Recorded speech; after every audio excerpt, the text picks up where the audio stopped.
습니다. 주님의 말씀, 하나님의 말씀으로 들려지게 하시고 성령께서 이 시간 경험을 주장하여 주셔서 한 은혜 안에 한 성령 안에 거하는 귀한 시간 될 수 있도록 역사하여 주옵소서. 감사드리며 예수님의 이름으로 기도합니다. 아멘. 부활절 세 번째 주일입니다. 교회력상으로는 부활하신 다음에 부활주일 첫 주, 그 다음 두 번째 주, 오늘 세 번째 주, 그리고 절기상으로는 또 어린이 주일로 지키는 날입니다. 여러분, 5월달을 가정의 달이라고 그렇게 얘기하잖아요. 가정의 의미를 생각하고 그 안에서 그 하나님의 사랑이 잘 자리 잡으며 건강한 모습으로 그 가정의 모습을 이룰 때 그 가정들이 합쳐진 교회가 하나님의 안에서 더 사랑받는 아름다운 공동체로 서게 될 줄로 믿습니다. 특별히 말씀드린 것처럼 우리 어린이들을 위해서 늘 관심 갖고 사랑으로 품어주시기를 부탁을 드립니다. 예수님의 십자가 사건 앞에서 제자들이 다 도망쳐 버렸습니다. 그런데 그걸로 끝난 게 아니라 다시 부활하신 주님이 찾아오셨고 만나 주셨습니다. 지난주 그래서 도마를 만나 주신 그런 이야기를 함께 말씀으로 나눴습니다. 사랑하신 예수님을 다시 만난 다음에 제자들은 복음의 자리로 돌아오게 되죠.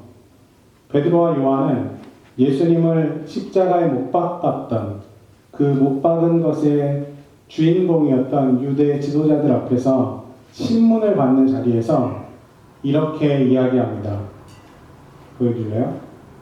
이 예수는 너희 건축자들의 버린 돌로서 집 모퉁이의 머릿돌이 되었느니라.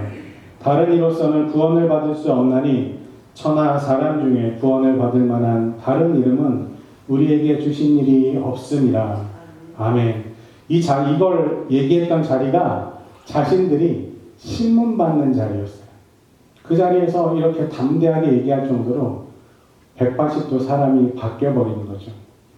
예수님을 3번이나 부인했던 베드로는 이제 예수의 이름으로 예수님이 하시던 일들을 자기가 계속해 나가는 부활의 증인이 되었습니다. 사도행전 말씀을 보면 베드로와 요한, 예수님의 제자들만 그런 게 아니라 오순절 마가의 다락방에서 성령 충만함을 받은 이들 모두가 사도들과 더불어 부활의 증인으로 삶을 살아가기 시작했습니다. 이렇게 성령을 체험한 이들은 서로 모든 것들을 공유하면서 한 몸, 한 가족이 되어갔습니다. 오늘 말씀을 보니까 재산과 소유물들을 팔고 그 재산들을 판 것들을 사도들에게 가져왔고 사도들은 그거를 필요한 사람들에게 나눠줍니다. 날마다 한 마음으로 성전에 열심히 모이고 집집이 돌아가면서 사랑으로 빵을 떼며 순수한 마음으로 그 빵을 기쁘게 먹으며 하나님을 찬양하는 생활을 함으로써 주변 사람들에게 호감을 사게 되었습니다. 이게 중요한 거예요. 그렇게 산 게 또 중요하지만 그렇게 살아갔더니 예수를 모르는 사람들이 이건 뭐지? 이 사람들은 뭐지? 라고 했다는 거죠. 그렇게 성령으로 하나가 된 초대 그리스도인들은 우는 이들과 함께 울고 기뻐하는 이들과 함께 기뻐하는 참 사랑의 공동체를 이루었습니다. 예수의 이름으로 예수를 통하여 사랑의 연합을 이룬 공동체의 소문은 사람들 사이에 귀로 퍼져서 점점 퍼져나갔고 그래서 관심을 가졌던 사람들이 호감을 가졌던 사람들이 여기엔 뭐가 있나 기웃기웃거리면서 그래서 사도행전 저자가 이렇게 표현하죠. 구원받는 사람이 날마다 더하여졌다 라고 사도행전 저자는 기록합니다. 이게 오늘 본문 말씀의 내용의 요약입니다. 여러분, 공동체를 이룬다는 것은 그래서 서로가 서로에게 기댈 수 있다라는 뜻입니다. 나의 슬픔이 너의 슬픔이 되고 나의 기쁨이 너의 기쁨이 되어서 서로 믿고 의지할 수 있는 한 몸을 이룬다는 뜻입니다. 이게 초대교회 사람들이 그렇게 살았다는 거예요. 그들은 정말 힘든 삶을 살았습니다. 식민지 시대를 살았잖아요. 저번에 말씀드린 것처럼 착취를 당한다고 했잖아요. 로마에 잘 보이기 위해서 헤롯 왕가에서 도시를 만드는데 로마 황제의 이름을 따서 도시를 만들면서 여기저기서 갈릴리 주변의 도시들로부터 착취와 수탈을 자행합니다. 경제적으로 힘든 게 아니라 정말 우리나라 옛날에 뭐 보릿고개를 넣듯이 그런 삶을 정말로 살았어요. 그런데 그렇게 살다가 예수의 부활을 경험하고 성령을 체험했더니 나의 삶이 이걸로 끝이 아니구나를 깨닫고 나서 서로가 서로의 짐을, 자기도 힘들지만 서로가 서로의 짐을 나누어 지고 또 그렇게 자기가 가진 것들을 나누면서 그 고난의 삶을 축복의 삶으로 서로 바꾸면서 살아갔다는 이야기입니다. 여러분, 이렇게 하나님을 정말로 섬기는 사람들은 서로가 서로에게 기댈 만한 언덕이 되어 주어야 한다는 말입니다. 우찌다 타츠루라는 선생님이 계십니다. 일본 분인데요. 그분이 곤란한 성숙이라는 책을 쓰셨어요. 그 책을 읽다가 공상성이라는 개념을 배웠습니다. 공상이라는 말이 뭐죠? 공상. 말 그대로 공무로 인한 상처. 함께 일하다가 상처받는 거예요. 같이 일하다가 상처받는 거예요. 그래서 공상성이라는 말은 내가 상처를 받은, 어떤 일을 할 때 내가 상처받았을 때 그 상처를 같이 공동체를 구성한 그 구성원들이 자기의 상처처럼 받아들인다는 말이죠. 이해되셨죠? 일종의 아픔의 공유입니다. 이 공상성이 어떤 공동체가 통합하는 데 힘이 되고요. 어떤 공동체가 앞으로 우리가 으쌰으쌰해서 무슨 일을 합시다 하고 이렇게 나아갈 때 전투력을, 그 일하는 전투력을 담보한다고 이야기합니다. 그 대표적인 예가 미국 해병대예요. 여러분, 미국 해병대는 철저하게 지켜지는 룰이 있답니다. 절대로 자기의 동료를 전쟁터에 두고 오지 않는다. 살았던 죽었던 절대로 전쟁터에 자신의 동료를 두고 후퇴하지 않는다. 여러분, 이 규칙이 그 해병대 안에 철저하게 지켜지기 때문에 내가 작전을 수행하다가 어려움에 처하고 내가 심지어 죽을지언정 내 동료가 나를 포기하지 않을 거라는 그 강한 신념이 병사들을 용감하게 싸울 수 있게 만들고 적진 깊숙이 들어가게 하는 동력이 되게 만든다고 합니다. 그런데 이 타츠로 선생이 하는 말이야, 오늘날에 속한 사회와 기업의 공동체들이 이 공상성을 규칙으로 삼고 살아가지 못하는 데 문제가 있다고 얘기합니다. 직장인들은 그들의 직장 안에서도 직장 바깥에서와 똑같이 치열하게 경쟁해야 살아남을 수 있습니다. 그렇죠? 언제 누구에게 어떻게 당할지 모릅니다. 직장 안에서 자기가 조금만한 상처를 입거나 아픔을 경험하면 바로 도태됩니다. 동료들 간에 도무지 신뢰라고는 찾아볼 수 없는 그런 공동체를 이루면서 기업을 운영한다는 거죠. 이런 직장이라는 전쟁터에서 그렇게 상처받으면 그 공동체와 동료로부터 버림당할 뿐 해병대와 같은 전우회를 기대할 수 없다는 것이 오늘날 사회 공동체의 비극이라고 설명합니다. 여러분, 요새 한국에 유행하는 말이 있어요. 퇴준생이라는 말이 유행한답니다. 무슨 말일까요? 퇴준생. 퇴사준비생이래요. 퇴사준비생. 여러분, 한국도 마찬가지, 미국도 마찬가지. 취직하기 쉽지 않죠? 정말 어렵게 고생해서. 제가 유튜브를 봤는데요. 어떤 여자분이, 28살인 여자분이 218개의 지원서를 넣고 17개 회사로부터 면접을 봤대요. 218개의 지원서를 넣고 17개 회사의 지원서를 넣고 합격됐는데, 그 합격한 회사 이름도 얘기하는데 그걸 제가 여기서 뭐 얘기하기는 좀 그렇고 했는데 2년 만에 자기도 퇴준생이 되었다고 얘기하는 그런 유튜브를 제가 봤습니다. 정말 오랫동안 취업 준비하고 어렵게 회사에 들어갔는데 얼마 되지 않아서 퇴사를 준비하는 사람들이 정말로 그렇게 늘어나고 있다는 거죠. 왜 그럴까요? 월급의 문제만은 아니겠죠. 이 공상성이 없는 조직을 위해서 내가 일평생 헌신해도 결국 또 다른 무한 경쟁에 내몰려야 하는 그런 삶에 대한 피로감이 분명히 젊은이들에게 있는 겁니다. 그래서 유능한 사람도 그렇게 퇴사를 준비하고 또 다른 일을 계획하게 만든다는 거죠. 이 타츠루 선생이 지적한 게 바로 이런 점이라는 거죠. 이런 걸 생각해 보면 지금 사도행전이 말하는 그 초대교회 공동체는 정말 놀라운 이야기입니다. 그렇죠? 많은 신도들이 다 한 마음과 한 뜻이 되어서 아무도 자기의 소유를 자기 것이라고 하지 않고 모든 것을 공동으로 사용하였다. 이게 초대교회 공동체의 얘기잖아요. 정말 공상성의 최고 극치를 보여주는 예라고 할 수 있을 것 같습니다. 내가 세상에서 주님의 일을 하다가 상처 입어.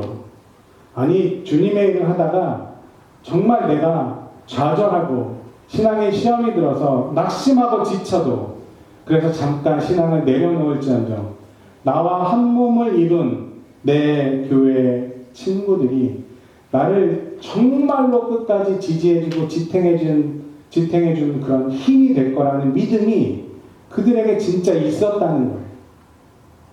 그러니까 이렇게 살 수 있었겠죠. 여러분, 이런 믿음이 우리 안에 있다면 우리도 정말 큰 위로와 힘이 되지 않을까요? 현대사회가 농경사회 대가족에서 산업사회의 핵가족으로 정말 조그만 가족으로 줄어들었죠. 그리고 이제는 1인 가구 시대가 다수인 시대가 되어가고 있습니다. 그죠? 결혼을 해도 아예 안 낳는 가정도 있고. 그렇게 혈연을 매개로 한 가족의 의미가 점점 사회적 가족의 의미로 확대되어 가고 있는 게 현 시대의 사실입니다. 여러분, 우리가 이제는 사회적 가족의 의미를 조금 더 생각해 봐야 한다는 말입니다. 우리 전사님이나 권사님처럼 주변에 사시면서 형제들끼리 어머니들 곁에 계시면서 옹기종기 모여서 사는 가정도 있지만 여러분 1년에 동기간을 얼마나 만나시며 살아가시니까 특히 우리 주위에 청년들 유학 가가지고 1년에 한 번도 뵐 수 없는 그런 현실을 살아가잖아요. 저도 마찬가지고 우리 동기간도 마찬가지고 부모님도 1년에 한 번 뵙기 어렵습니다. 그런데 옆에 봐보세요. 1년에 적어도 50번 이상 만나는 분들이 계십니다. 그렇죠? 어제 뵌 분도 계십니다. 그죠? 예수님이 이렇게 얘기하셨어요. 보아라, 내 어머니와 형제 자매들이다. 누구든지 하나님의 뜻을 행하는 사람이 내 형제요, 자매요, 어머니다. 여러분, 가족의 의미가 그리스도 공동체에서는 이런 의미로 받아들여질 수 있어야 한다는 말입니다. 물론 사도행전이 말한 이 얘기가 여러분 쉬운 건 아니에요. 그리고 가능한 일이지도 않을 수도 있어요. 이게 억지로 되는 일은 절대 아닙니다. 제가 여기서 여러분 해야 됩니다. 이거의 정당성과 당위성을 아무리 얘기해도 여러분 그렇게 될 리 없습니다. 설사 그렇게 된다 한들 오래 지속되지 못할 것이 사실입니다. 현실적으로. 그렇죠? 그러면 초대교인들은 어떻게 이렇게 기적 같은 일을 이뤄냈고 우리도 그리스도인으로서 그런 마음이 조금은 있잖아요. 아직도. 그렇죠? 우리도 서로를 돌아보며 사랑해야 한다는 그런 마음이 조금씩은 다 있잖아요. 이렇게까지는 못하지만 그리스도 안에서 사랑을 나눠야 된다는 사실을 우리가 가지고 있잖아요. 초대교인들은 어떻게 그렇게 살 수 있었을까요? 이게 오늘의 설교의 포인트입니다. 그들이 부활의 증인이었기 때문이라는 사실입니다. 진짜 예수님이 살아났던 것을 눈으로 보고 만져본 사람들이었기 때문이라는 거죠. 여러분, 우리랑은 조금 달라요. 그렇죠? 우리는 믿음으로 믿습니다. 하지만 그들은 진짜 부활의 증인이었어요. 진짜 부활의 증인. 예수님이 죽은 걸 봤어요. 십자가에 못 박혀서 피와 물을 다 쏟아내고 돌아가시는 걸 봤어요. 그런데 어느 날 죽었던 사람이 자기 앞에 서 있는 것도 봤어요. 믿지 못했던 하나님이, 믿으려고 노력했던 하나님이 그 예수님을 보는 순간 진짜 믿어질 수밖에 없지 않았을까요? 여러분, 이렇게 부활의 증인들이 정말 하나님의 말씀을 따르려고 이룬 공동체가 초대교회의 공동체였다는 말입니다. 여러분, 성령의 충만함을 받은 이들이 부활의 능력 안에서 부활의 증인으로 살아가려고 최선을 다해서 노력하면서 이루어낸 공동체가 초대교회 공동체라는 거죠. 그런데 우리도 똑같이 부활의 증인임을 고백하는 사람들입니다. 여러분, 그렇죠? 우리는 보지는 못했지만 예수님이 죽었다가 3일 만에 부활하셔서 우리 죄를 사하시고 하늘로 올라가셨다는 사실을 바보 같지만 믿는 사람들 아닙니까? 그러면 우리도 똑같이 부활의 증인으로 살려고 노력해야겠죠. 이렇게까지는 못해도 하려고 노력해야 되겠죠. 그래서 사도행전 속에 나오는 이 이야기가 그냥 그때로 끝나는 것이 아니라 교회 공동체를 위해서 지금 우리도 부활의 증인으로 살아가면서 조금씩이라도 이어나가야 할 공동체가 우리 교회 공동체가 되어야 한다는 말입니다. 20세기에 불의의 신학자 보네퍼라는 목사님이 계십니다. 그분이 핑겐발테라는 신학교에 형제의 집이라는 신학교 기숙사에서 학생들과 같이 그 신앙생활을 하면서 공동생활을 하면서 그분이 책을 쓰신 게 있어요. 신도의 공동생활이라는 책입니다. 1939년도에 발행된 책인데 이 보네퍼란 목사님이 왜 유명할까요? 이분이 나치에 히틀러에게 저항했던 분이세요. 33세의 젊은 나이에 형장의 이슬로 사라지셨습니다. 히틀러에게 죽임당하죠. 불과 2차 대전 종전 한 달 전이나 쯤에. 근데 이분이 신학생들과 같이 공동생활을 하면서 경험과 자신의 느낀 것을 책으로 엮었는데 이게 정말 신학생들에게 필독서입니다. 저 같은 경우는 거짓말 안 하고 50번쯤 봤던 것 같습니다. 설교를 할 때도 굉장히 많이 인용합니다. 그분이 이렇게 얘기하셨어요. 그리스도인의 사귐은 예수 그리스도를 통하여 사귀는 것이요 예수 그리스도 안에서 사귀는 것이다. 이렇게 얘기합니다. 우리가 교회 공동체를 이루는 건 그 중심에 누가 있다는 얘기예요? 예수 그리스도가 있다는 말입니다. 그리고 그 예수 그리스도를 기념하기 위해서 나누는 성만찬을 나누는 그 그리스도의 사귐이 신앙 공동체의 완성된 모델입니다. 이렇게 얘기하셨어요. 신앙 공동체는 예수 그리스도 안에서 예수 그리스도를 통하여 서로 받아들이고 영원히 하나가 되는 성례전적 공동체라는 의미입니다. 여러분, 성례전적 공동체, 오늘 우리가 성찬을 나누죠? 이 성례전적, 예수의 살과 피를 나눈다는 것이 세상에 있는 공동체랑은 다르다는 얘기예요. 예수의 살과 피를 나누며 그 예수와 더불어 하나가 되는 것, 그리고 그 예수의 부활을 증거하며 사는 것이 우리가 성찬을 나누는 이유이며 우리가 살아갈 삶의 목적이라고 이야기합니다. 그래서 보네포 목사님은요, 성만찬 맞는 날이 그리스도인 공동체의 굉장히 제일 기쁜 날이다 이렇게 얘기하면서 이렇게 말씀하셨어요. 마음으로, 성만찬이 이런 거라는 거죠. 마음으로 하나님과 화해하고 형제들과 화해하면서 공동체는 예수 그리스도의 살과 피를 받습니다. 그 살과 피 안에서 신자인 우리는 용서와 새 생명의 복을 받습니다. 십자가 위에서 모든 것을 내어주신 주님, 그 주님의 살과 피를 받아 모심으로 우리도 하나가 되어 부활하신 주님의 능력으로 사랑과 섬김의 삶을 다하는 것입니다. 여러분, 이게 성만찬의 목적입니다. 우리가 성만찬에 참여한다는 것은 부활의 증인으로 살겠다는 다짐이라는 의미입니다. 우리가 오늘 성찬을 받을 때 우리도 교회 공동체를 위해서 이런 사랑과 섬김을 다짐할 수 있어야 합니다. 성찬을 통해서 하나 되는 우리 공동체는 그리스도 안에서 그리스도를 통하여 서로 사랑과 나눔을 통해 서로에게 기댈 수 있는 존재가 되어주어야 한다는 말입니다. 여러분은 누군가에게 기댈 수 있는 분이십니까? 좀 전에 말씀드린 것처럼 내가 무너져도 나를 끝까지 지지하고 지탱해 줄 사람들이 여러분이 되셔야 한다는 말입니다. 내가 편히 기대서 아픔을 공유할 수 있는 공동체, 그것이 그리스도의 살과 피를 나누는 성례전적 공동체, 그것 우리 교회이어야 한다는 말입니다. 이렇게 우리가 주님의 살과 피를 모심으로 우리는 신앙 안에서 한 형제요 자매가 되는 것입니다. 형제의 영광은 나의 영광입니다.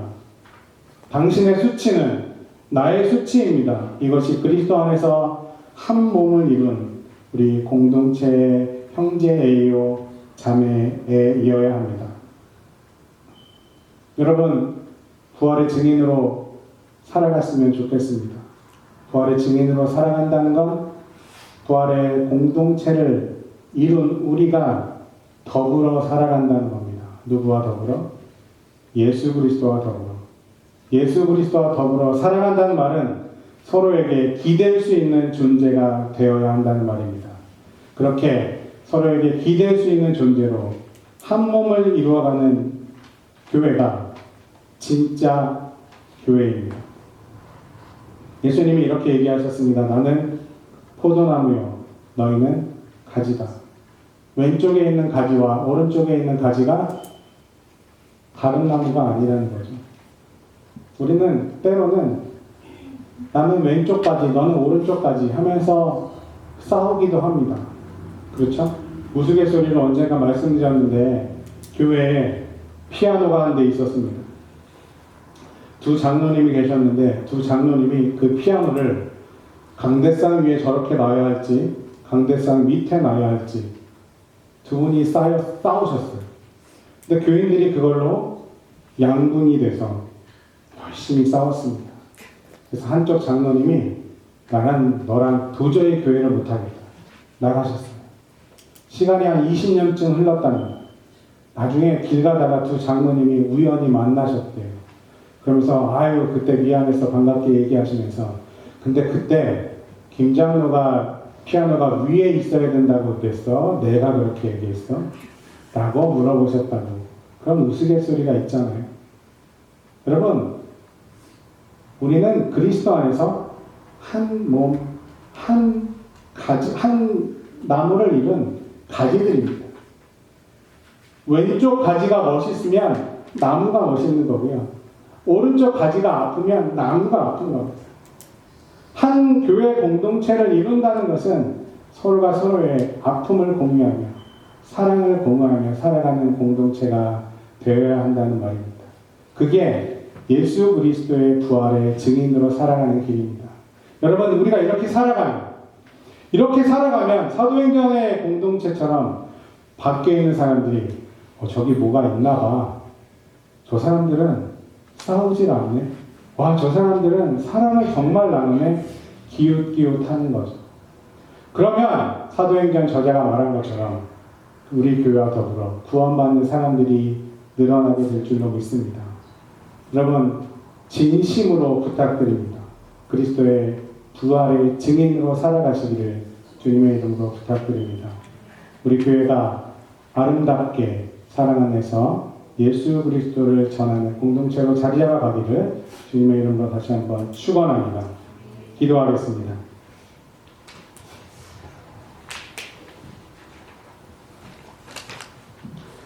사랑의 하나님, 부활하신 주님을 증거하며 살아갈 수 있는 부활의 증인으로 살아가게 도와주옵소서. 부활의 증인이 된다는 것이 서로 더불어 살아간다는 것을 깨닫게 하셔서 감사합니다. 서로가 서로에게 기댈 수 있는 믿음을, 사랑을, 헌신을 허락하여 주옵소서. 우리 교회가 주님의 살과 피를 나누는 그 한 몸이 되어 예수 그리스도의 사랑이 이 땅에 심어갈 수 있는 아름다운 공동체로 자리 잡아갈 수 있도록 하나님 축복하여 주옵소서. 우리 교회와 더불어 예수님의 사랑이, 예수님의 희생이 꽃 피울 줄 믿으며 예수님의 이름으로 기도하옵나이다. 아멘.